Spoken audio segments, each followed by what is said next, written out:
আমি মিরপুর থেকে এসেছি। আমি আসলে আজ ২১শে ফেব্রুয়ারি আমাদের জীবনে অনেক গুরুত্বপূর্ণ একটি দিন। বই পুস্তকে তো পড়েইছি।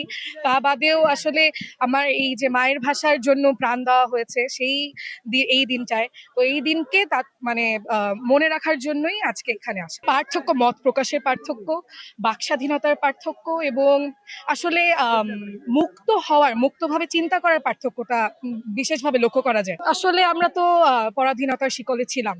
মত প্রকাশ বলেন কিংবা যেকোনো কিছু জায়গায় আমাদের বাধা আমাদেরকে ফেস করতে হয়েছে। তো এই বছরে মনে হচ্ছে কি যে আসলে সবকিছুতে আমরা একটা স্বাধীনতা অনুভব করছি। নিজের মতো করে কথা বলতে পারা, নিজের মতো করে চিন্তা করতে পারা এবং দেশকে নিজের মতো করে সাজিয়ে তোলার যে স্বপ্নটা করা সেটা পাচ্ছি বছর। আমিও কিন্তু জেনজি। তো জেনজি হলেই যে বাংলাকে বিকৃত করতে হবে এবং ইংলিশকে আরো প্রাধান্য দিতে হবে এরকম কোনো কিছু না। আমরা আসলে যত উপরেই উঠি না কেন নিজের রুটসকে ভুলে গিয়ে আসলে কোনোদিনও সাকসেসফুল হওয়া যায় না। তো নিজের মূলের খুব গুরুত্বপূর্ণ অংশ মাতৃভাষা এবং আমাদের এই ভাষার জন্য কিন্তু একমাত্র ভাষা শহীদেরা প্রাণ দিয়েছে। অন্য কোনো দেশ আপনি খুঁজে পাবেন না যেখানে ভাষার জন্য রক্ত দেওয়া হয়েছে।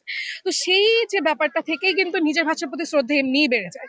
তো সেই দিনকে তাৎপর্যপূর্ণ রেখে মাতৃভাষাকে আগলে রেখে আসলে বাংলাকে সবসময় নিজের আপন করে নেওয়া উচিত। একে বিকৃত তো নয় বরং আরো বিশ্ব পরিমণ্ডলে আরো যে এটাকে যেন হাইলাইট করা যায় সেটার চেষ্টা আমাদেরকে করতে হবে। জেনজি হিসেবে আমাদের বাংলা চর্চা অনেক বাড়িয়ে তুলতে হবে। আমাদের এরকম অনেক ক্লাবস তৈরি করতে হবে যেখানে আমরা বাংলায় কথা বলার চর্চাকে আরো বাড়াতে পারি এবং এটা যে আমাদের কোনো দুর্বলতা নয় বরং সবচেয়ে বড় শক্তি সেটা মনে রাখতে হবে।